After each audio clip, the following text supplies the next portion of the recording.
Hello there. I want to tell the story about neglected vacuum cleaners. Do you neglect your vacuum cleaner? Naughty. Here's a little story. This is a big old beast. It's quite old. I'm not going to put it straight on the table. What I'd like to do, of course, is put a sheet of newspaper on the table. But who has newspapers these days? So I'm going to use my good old sheet that I've been using for ages, because there's going to be a bit of dust, unsurprisingly. Okay, so this was given away by somebody near where I live in Blackheath, which is a very nice place with beautiful heathland, a beautiful church and hotels and nice pubs.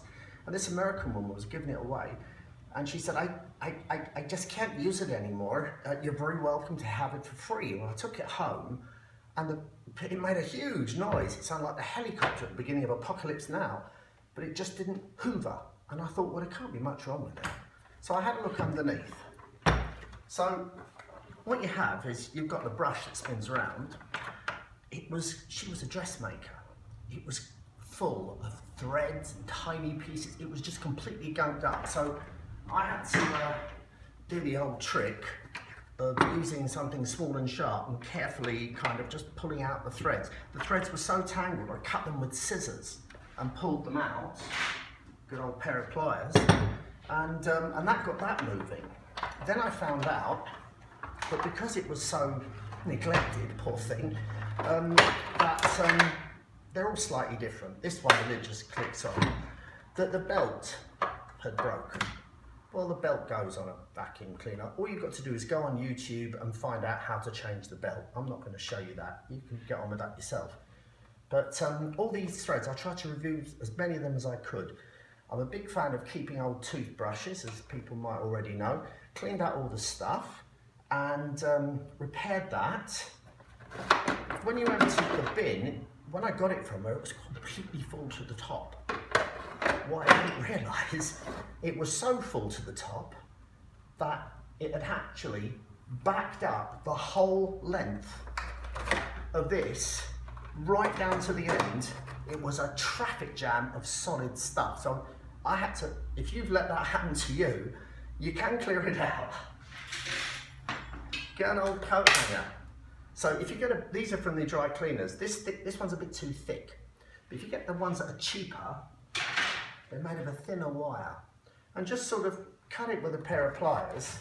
And what I did was, I've always got old coat hangers. You just make little hooks with them. And that's probably not the perfect hook for pulling the stuff out. And I literally just hooked it out because I couldn't push it through because it was just so compacted. So if you've got a traffic jam in yours because you haven't emptied it, naughty, you can actually get it, and if it doesn't work first time, then maybe bend a slightly sharper hook, so it's more that shape. You might find that will tease it out. You bring out big sausages and stuff. So that's how you would sort that out. Now, the other thing is that Hoovers are all about dust, as we know. And whoopsie daisy, and they're full of filters. Now, this filter is one that you can take out. You might want to wear a mask, but who's got face masks these days? I mean, I ask you. Anyway, you can wash that under the sink and squeeze it out and put it back. Then you have to wait for it to dry before you use it. I learned something from watching two cats. Cats wash each other.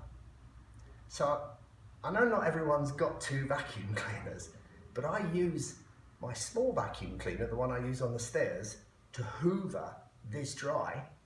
And then I use this hoover to clean the filters on the small hoover, just like two cats washing each other. So that's a trick. If you can borrow or you have access to a second vacuum cleaner, that's the best way to hoover up all these parts of the filter. This is the built-in part. This is the part that you can buy a new one. This definitely needs to be hoovered up.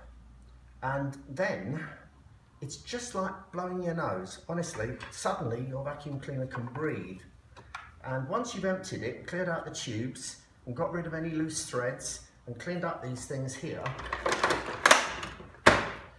this big old ugly beast has got a motor with a heart like that. It's good enough for the office. You might not want it in your house. But the amount of times I've seen vacuum cleaners stuck outside people's houses, and when I look at them, I know that there's not much wrong with them. So look after your vacuum cleaner, free cycle it, and this is how you maintain it. Pop it all together. It's very satisfying actually. And then after this, find a slave to clean your house for you.